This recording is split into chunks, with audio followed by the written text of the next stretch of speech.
সাদা কালো পাঞ্জাবি দেখে কিছুটা মনে হচ্ছে না আগস্ট মাস, শোকের মাস। আসসালামু আলাইকুম, কি অবস্থা সবার, কেমন আছেন আপনারা সবাই?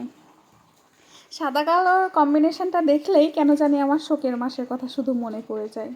এই যে আগস্ট মাস, এই আগস্ট মাসের কথা মনে পড়ে যায়। সেই আগস্ট মাসের শুরুর দিকে আমি খুব ভাবতাম আগস্ট মাস আসলেই যার ফোনেই কল দেওয়া হতো তার ফোনেই কি জানি একটা বাজতো। কি বাজতো সেটা আমার বলার প্রয়োজন নেই, আশা করি আপনারা জানেন। তো এইবার তো আর সেটা শুনতে পারিনি, একটু আফসোস হচ্ছিল। যাই হোক, আগস্ট মাস আমাদের জন্য আনন্দের মাস হিসেবে আমরা এখন উদযাপন করব।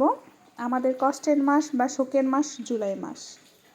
জুলাই মাসে অনেক ভাইয়ের কি বলবো আর, থাক ওসব না বলি। তো এই পাঞ্জাবির অর্ডার ছিল অনেকটাই, প্রায় 7টা কি 8টার মতো।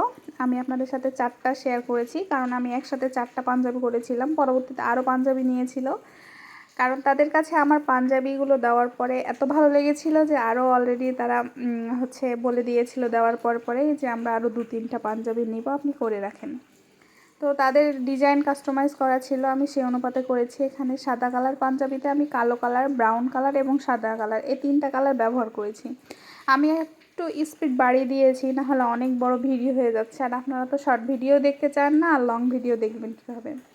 তো এখানে আমি চেরি ফুলের কাজ করেছি। চেরি ফুল এবং ফুলের যে কলিগুলো সেগুলোতে আমি কালো কালার ব্যবহার করেছি। আর এই ডিজাইনটা কাস্টমাইজ করা ছিল। আর সাদা কালার মানেই তো শুভ্রতার প্রতীক। সাদা কালারের উপর আপনি যে কালার দেবেন সে কালারটাই ফুটে উঠবে। এখানে সাদা কালারের উপর মানে এমন একটা রঙটা যে কোনো কালার প্রয়োগ করেন, এখানে আপনাকে চিন্তা করা লাগবে না যে কালার কম্বিনেশনটা কেমন দিলে ফুটে উঠবে। তো এখানে আমি চেরি ফুল অনেকগুলো দিয়েছি। আর এটা পাঞ্জাবিটার 2 সাইডে কাজ হয়েছে, বাম পাশে এবং ডান পাশে 2 সাইডে কাজ হয়েছে। বাম সাইডে একটু বেশি হয়েছে, ডান সাইডে একটু কাজ কম আছে তুলনামূলক, কিন্তু তা যথেষ্ট কাজ আছে।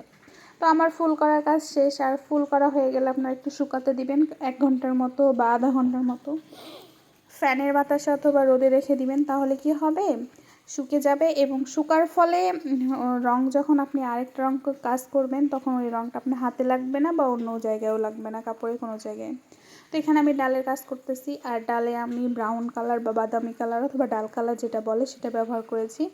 এখানে আমি জানি না ক্যামেরায় কতটুকু বোঝাতে পারছি। এই কাজটা আমি শীতের সময় করেছিলাম, যার ফলে তখন রোদ লেগেছিল দুপুর টাইমে, আর আমার মজাই লাগছিল কাজ করতে। আমি একদমই খেয়াল করিনি যে আমার ক্যামেরায় এরকম দেখাচ্ছে বা এত শর্ট দেখাচ্ছে কেন, আমি একদমই লক্ষ্য করিনি। তো যাই হোক, এখানে আমার অলরেডি ডালের কাজ করাও কমপ্লিট হয়েছে। বাম সাইডে হয়ে গেছে, ডান সাইডে করতেছি। ডান সাইডে তুলনামূলক কাজ প্রায় শেষ। তো এখন আমার কালার দেওয়ার পালা সাদা কালার। সেটা কিসে করব, চেরি ফুলের মাঝখানে যে কি বলে এটাকে আমি জানি না সঠিক। যাই হোক, তো আমার কাজগুলো কেমন লাগে অবশ্যই কমেন্ট করে জানাবেন। আজকের মতো এই পর্যন্তই। ভালো থাকবেন, সুস্থ থাকবেন, আল্লাহ হাফেজ।